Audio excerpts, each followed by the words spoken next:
Hi all അസ്സലാമു അലൈക്കും, welcome back. ഇന്നത്തെ നമ്മുടെ ഒരു പുതുപുത്തൻ സ്നാക്കാണ് കേട്ടോ. നമ്മുടെ കയ്യിൽ പഴവും ബീഫ് ഫ്രൈ ഒക്കെ വീട്ടിലുണ്ട് എന്നുണ്ടെങ്കിൽ പെട്ടെന്ന് എന്തെങ്കിലും ഒരു വെറൈറ്റി ആയിട്ടൊക്കെ കഴിക്കണം എന്ന് തോന്നുമ്പോൾ തയ്യാറാക്കാൻ പറ്റുന്ന ഒരു കിഡിലൻ ആയിട്ടാണ് കേട്ടോ. നല്ല ടേസ്റ്റ് ആയിട്ടുള്ള വെറൈറ്റി ആയിട്ടാണ്. അപ്പോൾ നമുക്ക് വീഡിയോയിലേക്ക് പോയാലോ. വീഡിയോയിലേക്ക് പോകുന്നതിന് മുന്നേ നിങ്ങൾക്ക് ചാനൽ ഇഷ്ടപ്പെടുന്നുണ്ടെങ്കിൽ പ്ലീസ് ഒന്ന് സബ്സ്ക്രൈബ് ചെയ്ത് സപ്പോർട്ട് ചെയ്യണേ. സബ്സ്ക്രൈബ് ചെയ്യുമ്പോൾ അതിൻ്റെ തൊട്ടടുത്ത് കാണുന്ന കുഞ്ഞു ബെല്ലൈക്കണില്ല, അതിൽ ഓൾ എന്ന ഓപ്ഷൻ തന്നെ ക്ലിക്ക് ചെയ്യണേ. അപ്പോൾ നമുക്ക് ഈ ഒരു സ്നാക്ക് ഉണ്ടാക്കാനായിട്ട് നമുക്ക് നേന്ത്രപ്പഴമാണ് കേട്ടോ വേണ്ടത്. അപ്പോൾ ഞാനിവിടെ 2 എടുത്തിട്ടുള്ളത്. അപ്പോൾ നല്ല പഴുത്ത നോക്കിയിട്ട് തന്നെ എടുക്കാൻ വേണ്ടി ശ്രദ്ധിക്കുക. പിന്നെ നിങ്ങൾക്ക് എത്ര സ്നാക്ക് ആവശ്യമുണ്ടോ അതിനനുസരിച്ചിട്ട് പഴം എടുക്കുക കേട്ടോ. ഞാനിപ്പോൾ 2 ആക്കുന്നുള്ളൂ. ഇനി ഞാൻ ചെയ്ത് കൊടുക്കുന്ന പോലെ തന്നെ ഒരു സൈഡ് ഇതുപോലെ നീളത്ത് കട്ട് ചെയ്തിട്ട് ഈ തൊലി റിമൂവ് ചെയ്തിട്ട് പഴം മാത്രം നമുക്ക് എടുക്കണം. അപ്പോൾ ഇതുപോലെ എന്തുകൊണ്ടാണ് കട്ട് ചെയ്യണമെന്ന് പറയുന്നത്, നമുക്ക് ഈ തൊലി കട്ടാവാൻ പാടില്ല കേട്ടോ. എന്നിട്ട് കളയാനുള്ളതല്ല, നമുക്ക് ഈ തൊലി വെച്ചിട്ട് തന്നെയാണ് ഈ ഒരു സ്നാക്ക് റെഡിയാക്കുന്നത്. അതുകൊണ്ട് തൊലി നന്നായിട്ട് എടുത്ത് വെക്കുക. അപ്പോൾ പഴം മാത്രം പതുക്കെ എടുത്തിട്ട് തൊലി കട്ടാവാതെ എടുക്കുക കേട്ടോ. അപ്പോൾ ഇത് പെട്ടെന്ന് തന്നെ കിട്ടും കേട്ടോ. അപ്പോൾ ഇതുപോലെ 2 പഴത്തിൻ്റെ തൊലി ഞാൻ റിമൂവ് ചെയ്ത് എടുത്തിട്ടുണ്ട്. ഇനി നമുക്കിത് ചെറുതായിട്ടൊന്ന് കട്ട് ചെയ്ത് എടുത്ത് വരാം.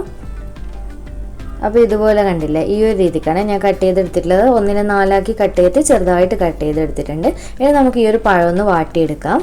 അപ്പോൾ ഞാനിവിടെ ഒരു പാൻ വെച്ച് കൊടുത്തിട്ടുണ്ട്. പാനിപ്പോൾ നന്നായി ചൂടായി വന്നതിന് ശേഷം ഞാൻ 2 ടേബിൾ സ്പൂണോളം ഗീ ചേർത്ത് കൊടുത്തിട്ടുണ്ട്.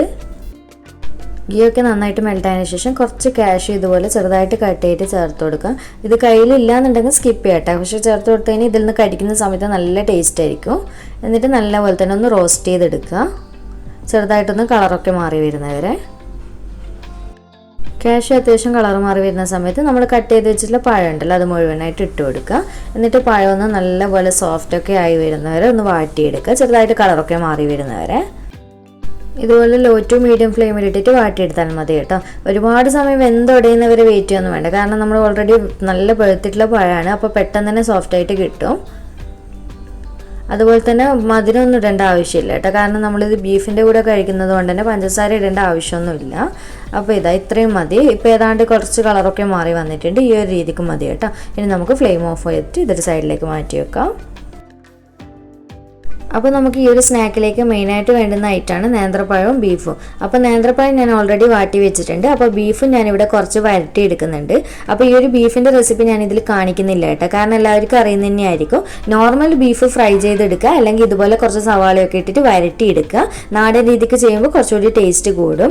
അപ്പോൾ ബീഫ് വരട്ടേൻ്റെ ഓൾറെഡി 1-2 റെസിപ്പി ഞാൻ ഇട്ടിട്ടുണ്ട് നമ്മുടെ ചാനലിൽ. അഥവാ നിങ്ങൾക്ക് ഈ ഒരു രീതിക്ക് വേണമെന്നുണ്ടെങ്കിൽ ഒന്ന് ജസ്റ്റ് ഒന്ന് കമൻറ്റ് ചെയ്താൽ മതി കേട്ടോ, ഞാൻ വീഡിയോ ചെയ്യുക പിന്നീട്. അപ്പോൾ ഞാനിതൊന്ന് നാടൻ രീതിക്കാണ് ചെയ്യുന്നത്. അപ്പോൾ നിങ്ങൾ ഈ ഒരു സ്നാക്ക് എന്തായാലും വീട്ടിൽ എപ്പോഴെങ്കിലും ബീഫ് വരട്ടിയതും ബീഫ് ഫ്രൈ ഒക്കെ എന്തായാലും ഉണ്ടാക്കുമല്ലോ എല്ലാവരുടെയും വീട്ടിലല്ലേ. അപ്പോൾ എപ്പോഴെങ്കിലും ഇതൊക്കെ ഉണ്ടാക്കുന്ന സമയത്ത് നിങ്ങൾ ട്രൈ ചെയ്താൽ മതി കേട്ടോ. ഈ ഒരു സ്നാക്ക് എന്താണെന്ന് വെച്ച് കഴിഞ്ഞാൽ നമുക്ക് ഒരുപാട് ഇറച്ചിയൊന്നും ഇതിലേക്ക് ആവശ്യമില്ല, കുറച്ചേ വേണ്ടുള്ളൂ. അപ്പോൾ നിങ്ങൾ വീട്ടിൽ എപ്പോഴെങ്കിലും ബീഫൊക്കെ ഇതുപോലെ വരട്ടുന്ന സമയത്ത് മാത്രം ട്രൈ ചെയ്ത് നോക്കിയാൽ മതി കേട്ടോ. അങ്ങനെ നമ്മുടെ പഴവും ബീഫൊക്കെ ഞാൻ റെഡിയാക്കി വെച്ചിട്ടുണ്ട്. ഇനി നമുക്കിത് സെറ്റ് ചെയ്യാൻ വേണ്ടി തുടങ്ങാം. അപ്പോൾ ഈ ഒരു പ്ലേറ്റിൽ നമ്മൾ വാട്ടി വെച്ചിട്ടുള്ള പഴവും അതുപോലെ തന്നെ കുറച്ച് സവാളയും ചെറുതായിട്ട് കട്ട് ചെയ്ത് വെച്ചിട്ടുണ്ട്. പിന്നെ കുറച്ച് മല്ലിയിലയും കട്ട് ചെയ്ത് വെച്ചിട്ടുണ്ട്. പിന്നെ നമ്മൾ ഫ്രൈ ചെയ്ത് വെച്ചിട്ടുള്ള ബീഫ് എടുത്ത് വെച്ചിട്ടുണ്ട്. അതുപോലെ തന്നെ നമ്മൾ കട്ട് ചെയ്ത് വെച്ചിട്ടുള്ള പഴത്തിൻ്റെ 2 തൊലിയും ഇതുപോലെ എടുത്ത് വെച്ചിട്ടുണ്ട് കേട്ടോ. അപ്പോൾ ഈ ഒരു തൊലിയിലാണ് നമ്മൾ സെറ്റ് ചെയ്യാൻ വേണ്ടിയിട്ട് പോകുന്നത്.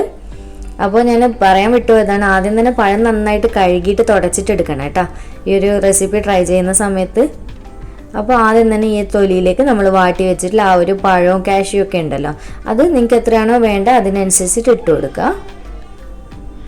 എന്നിട്ട് ഇതിൻ്റെ മുകളിലായിട്ട് നമ്മൾ ബീഫ് വരട്ടി വെച്ചതും കൂടി ഇതുപോലെ ഇട്ട് കൊടുക്കുക. അപ്പോൾ ഇതൊക്കെ നിങ്ങളുടെ ഇഷ്ടം കേട്ടോ, എത്രയാണോ കഴിക്കാൻ വേണ്ട അതിനനുസരിച്ച് ഇട്ട് കൊടുക്കുക. നല്ല ടേസ്റ്റാണ് കേട്ടോ ഈ ഒരു ബീഫ് വരട്ടി. ഇതിൻ്റെ റെസിപ്പി വേണമെന്നുണ്ടെങ്കിൽ നിങ്ങൾ കമൻറ്റ് ചെയ്യാൻ, ഞാൻ എന്തായാലും വീഡിയോ ചെയ്യാം. അപ്പോൾ ഇതുപോലെ ഞാൻ കുറച്ച് ഇട്ട് കൊടുത്തിട്ടുണ്ട്. ഇനി ഇതിൻ്റെ മുകളിലായിട്ട് നമ്മൾ കട്ട് ചെയ്ത് വെച്ചിട്ടുള്ള കുറച്ച് സവാള ഇതുപോലെ ഇട്ട് കൊടുക്കുക. കുറച്ച് എത്രയാണോ വേണ്ട അതിനനുസരിച്ച് ഇട്ട് കൊടുക്കുക. പിന്നെ അതുപോലെ മല്ലിയിലയും കൂടി കുറച്ച് ഇട്ട് കൊടുക്കുക. കണ്ടില്ലേ, കാണാൻ തന്നെ നല്ല ഭംഗിയില്ലേ. ഇനി നമുക്ക് കുറച്ച് പരിപാടിയും കൂടി ഉണ്ട് കേട്ടോ ഇതിൽ ചെയ്യാൻ വേണ്ടിയിട്ട്. അപ്പോൾ അടുത്തതും ഞാൻ ഇതുപോലെ തന്നെ ചെയ്ത് കൊടുക്കുന്നുണ്ട്. പഴവും ബീഫും ഒക്കെ ഇതുപോലെ ഇട്ട് കൊടുത്തിട്ടുണ്ട്. എന്നിട്ട് കുറച്ച് സവാള ഇട്ട് കൊടുക്കുക, അതുപോലെ തന്നെ മല്ലിയില ഇട്ട് കൊടുക്കുക. സിമ്പിളാണ് കേട്ടോ പരിപാടി.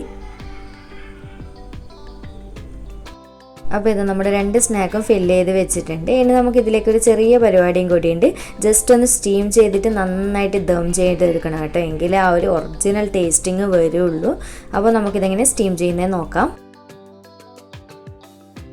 അപ്പോൾ ഇതാ ഞാൻ സ്റ്റീമറിൽ കുറച്ച് വെള്ളം തിളക്കാൻ വേണ്ടി വെച്ചിട്ടുണ്ട്. ഇപ്പോൾ നല്ലപോലെ തിളച്ച് വന്നിട്ടുണ്ട്. ഇനി നമ്മൾ റെഡിയാക്കി വെച്ചിട്ടുള്ള 2 സ്നാക്കും ഇതിലേക്ക് വെച്ച് കൊടുക്കാം. അപ്പോൾ നിങ്ങൾക്ക് എത്ര ആൾക്കാർക്ക് എത്ര പഴം വേണോ അതിനനുസരിച്ചിട്ട് എടുക്കണേ. ഞാനിപ്പോൾ 2 ആക്കുന്നുള്ളൂ.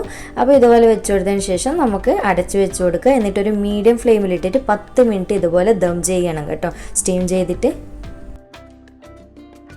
ഇപ്പോൾ ഇത് ഏതാണ്ട് 10 മിനിറ്റൊക്കെ ആയിട്ടുണ്ട്. ഞാൻ ഫ്ലെയിം ഓഫ് ചെയ്ത് കൊടുത്തിട്ടുണ്ട്. കണ്ടില്ല, നല്ല അടിപൊളിയായിട്ട് ദമ്മായി വന്നിട്ടുണ്ട്. നല്ല സ്മെല്ലൊക്കെ വരുന്നുണ്ട് കേട്ടോ, ഭയങ്കര ടേസ്റ്റാണ്. ഇനി കുറച്ചൊന്ന് ചൂടാറിയതിന് ശേഷം നമുക്കിത് കഴിക്കാം. അപ്പോൾ സിമ്പിളല്ലേ ചെയ്യാനായിട്ട്. അപ്പോൾ ഞാനിതൊരു പ്ലേറ്റിലേക്ക് സെർവ് ചെയ്ത് കൊടുക്കുന്നുണ്ട്. നല്ല സെറ്റായി വന്നിട്ടുണ്ട്.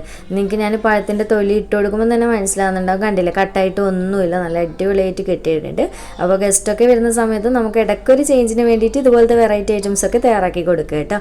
അപ്പോൾ വീഡിയോ ഇഷ്ടമായിട്ടുണ്ടെന്നുണ്ടെങ്കിൽ ഉടനെ തന്നെ ലൈക്ക് ചെയ്യാനുള്ള കാര്യം മറക്കല്ലേ. അതുപോലെ തന്നെ ചാനൽ ഇതുവരെ സബ്സ്ക്രൈബ് ചെയ്തിട്ടില്ല എന്നുണ്ടെങ്കിൽ പ്ലീസ് ഒന്ന് സബ്സ്ക്രൈബ് ചെയ്ത് സപ്പോർട്ട് ചെയ്യണേ. അപ്പോൾ എപ്പോഴെങ്കിലും ഇതൊന്ന് ട്രൈ ചെയ്ത് നോക്കുന്ന സമയത്ത് എനിക്ക് ഫീഡ്ബാക്ക് അറിയിക്കണേ. അപ്പോൾ വീണ്ടും ഒരു അടിപൊളി വീഡിയോ ആയിട്ട് കാണാം. Thank you.